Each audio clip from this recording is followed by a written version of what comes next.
माननीय श्री इकरा चौधरी जी।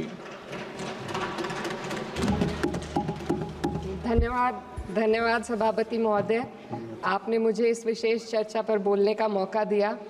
भारत के संविधान के 75वें वर्ष की चर्चा के मौके पर मैं सबसे पहले संविधान बनाने वालों की दूरदृष्टि को सलाम करती हूँ। एक युवा सांसद के तौर पर मैं अपनी उम्मीदों को संविधान के साथ जोड़कर खास तौर पर ये बताना चाहती हूँ कि आज हमारे देश में पिछड़े, दलित, अल्पसंख्यक समुदाय को किस तरह अपने संवैधानिक अधिकारों और आज़ादियों की हिफाजत के लिए हर रोज़ मुश्किलों का सामना करना पड़ रहा है। Doctor B.R. अम्बेडकर के कथन से अपनी बात रखना चाहती हूँ।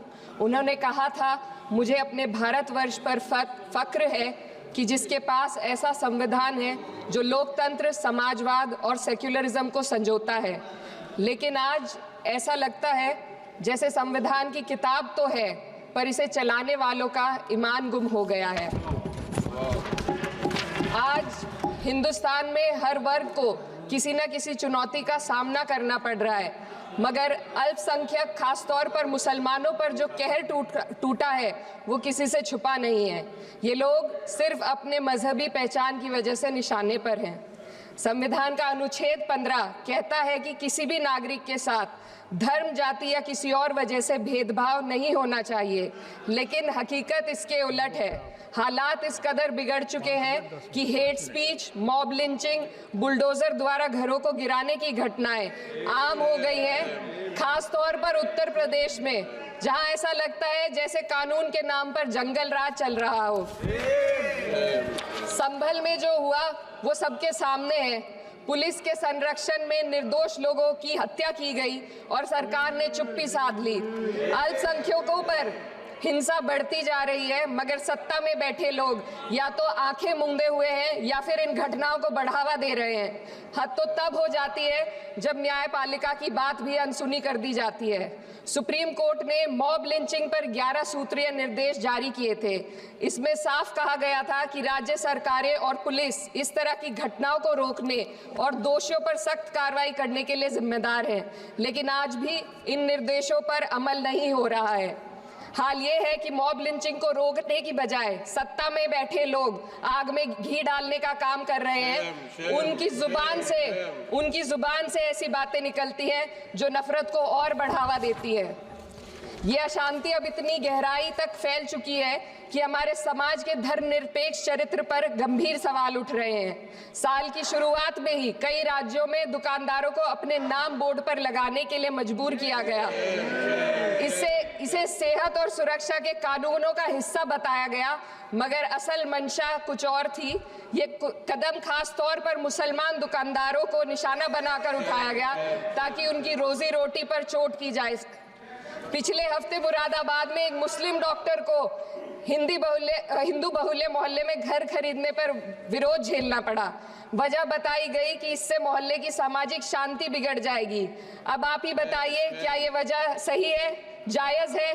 असल में ये छोटी बड़ी घटना इस बात का सबूत है कि सांप्रदायिकता को बढ़ावा देने वाले बयान और नीतियां हमारे समाज को अंदर से खोखला कर रही है। उत्तर प्रदेश में यति नरसिंहन ने बेहद घटिया बयान दिया, लेकिन सरकार इन बयानों पर कोई कार्रवाई नहीं कर रही।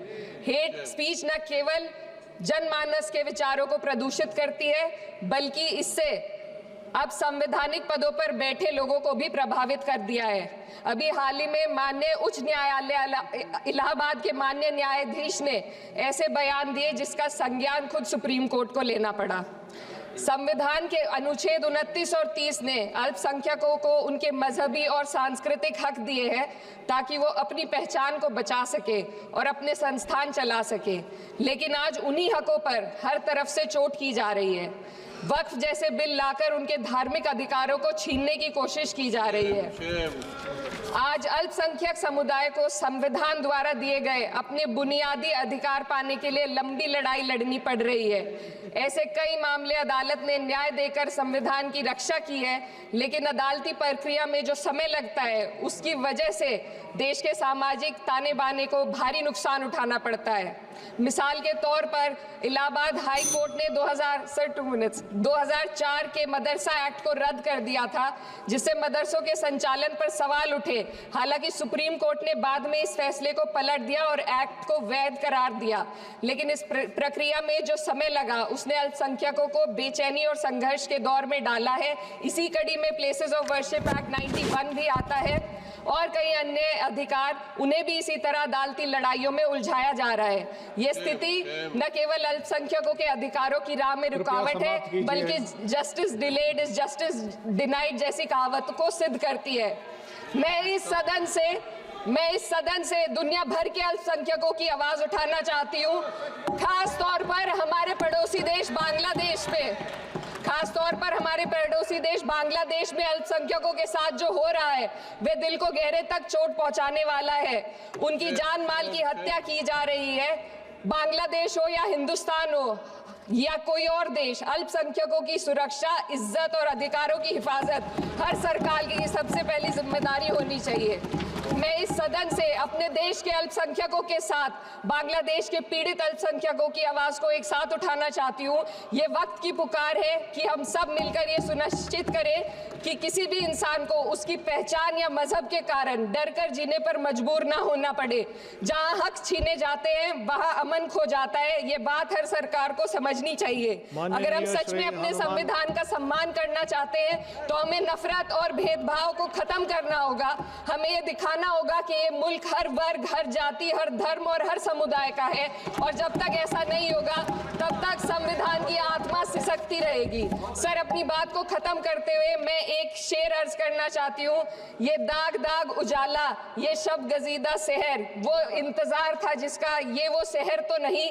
लेकिन अगर इस सदन में बैठे हम सभी सदस्य ये ठान ले कि हमें संविधान के मूल्यों को लागू करना है और उसे लागू करने का प्रयास करें, तो वे सुबह जरूर आएगी जिसके लिए लाखों भारतवासियों ने अपने जानों की कुर्बानी दी थी। श्री हनुमान बेनीवाल जी। धन्यवाद सभापति जी।